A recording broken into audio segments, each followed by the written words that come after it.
வணக்கம். கேப்டனுக்கு வழங்கக்கூடிய பத்மபூஷன் விருது வாங்க போறீங்க, இந்த தருணம் எப்படி இருக்கு? முதல்ல உங்கள் அனைவருக்கும் வணக்கம்.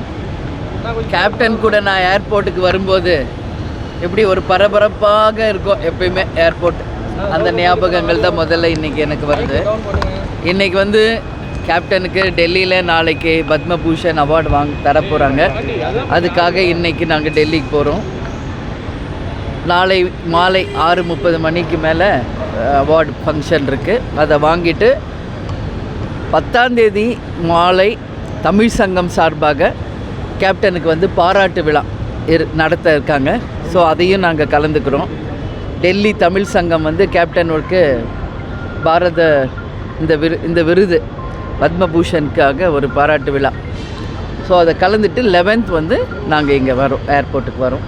இங்கேருந்து கேப்டன் கோயில் வரைக்கும் அனைத்து கழக நிர்வாகிகள் தொண்டர்கள் விரும்பினதற்கு இணங்க நாங்கள் வந்து கேப்டனுக்கு கோவிலுக்கு நேரடியாக எடுத்து சென்று கேப்டனுக்கு அதை சமர்ப்பிக்க இருக்கு. முதல் கட்டத்திலேயே அவருடைய பெயர் வந்து இடம்பெறவில்லை. ஏப்ரல் 22 கொடுத்ததுலேயே அது மிஸ் ஆகிடுச்சு. ஆமாங்க. இல்லை அது ஒன்றும் இல்லை, அது எப்பயுமே ஒரு 3 வாட்டி 4 வாட்டி பிரித்து தான் வந்து கொடுப்பாங்க.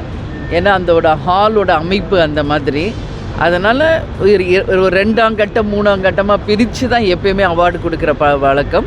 அந்த வகையில் கடந்த முறை வேறு மற்றவர்களுக்கு கொடுத்து இந்த வாட்டி கேப்டனுக்கு அந்த அவார்டு தர இருக்காங்க. அதனால் அன்றைக்கி 9th எங்களுக்கு வந்து அழைப்பு வந்துருச்சு. ஸோ நாங்கள் போய் கலந்துக்கிறோம். இல்லை அது வந்து மற்றவர்கள் நினச்சிக்கிறது என்ன ஒழிய அது அந்த மாதிரி எதுவுமே அங்கே சர்ச்சையோ அதை பற்றி பேசுகிறதுக்கும் அங்கே எதுவுமே கிடையாது. ஒவ்வொரு செக்டராக அவங்க பிரித்து அந்த அவார்டு கொடுக்கும்போது கடந்த முறை அது இல்லை, இந்த வாட்டி அவங்க அறிவிச்சிருக்காங்க. அந்த வகையில் இந்த முறை கேப்டனுக்கு அந்த பத்மபூஷன் அவார்டு தர இருக்காங்க. அது மட்டும் இல்லை, இன்றைக்கி நிறைய நாட்டு மக்களை பற்றி நம்ம பேசுவோம். இன்றைக்கி நம்ம பார்த்தோம்னா இன்றைக்கி 2 அறிக்கை வந்திருக்கும் தலைமை கழகத்தின் மூலமாக. விவசாய பெருமக்கள் தமிழகம் முழுவதும் ஒரு புகம் தண்ணி இல்லாமல் வறுமையில் தண்ணியே இல்லாமல் கஷ்டப்படுறாங்க. இன்னொரு பக்கம் பலத்த காற்று அடித்து அனைத்து பயிர்களும், அதாவது தென்னை வாழை நெற்பயிர்கள் எல்லாமே அழிந்து போகின்ற ஒரு நிலைமை இருக்குது. இன்றைக்கி முதலமைச்சர் என்ன சொல்கிறாரு, 3 ஆண்டு காலத்தில் அவங்க ஆட்சி அத்தனை மக்களும் சந்தோஷமாக இருக்காங்கன்னு அவர் சொல்கிறார். உண்மையிலேயே முதலமைச்சர் அவர்கள் மக்களை போய் நேரடியாக சந்தித்து மக்கள் உண்மையில் சந்தோஷமாக இருக்காங்களா அப்படின்ற கேள்வியை தான் இந்த நேரத்தில் நாங்கள் கேட்குறோம். ஏழையின் சிரிப்பில் தான் இறைவனை காண முடியும். அந்த ஏழையின் சிரிப்பு யார்? விவசாய மக்கள் தான். இன்றைக்கி ஒட்டுமொத்த விவசாய மக்கள் இன்றைக்கி வறுமையில் கஷ்டத்தில் இருக்காங்க. எல்லா பக்கம் அவங்களுக்கு அடி.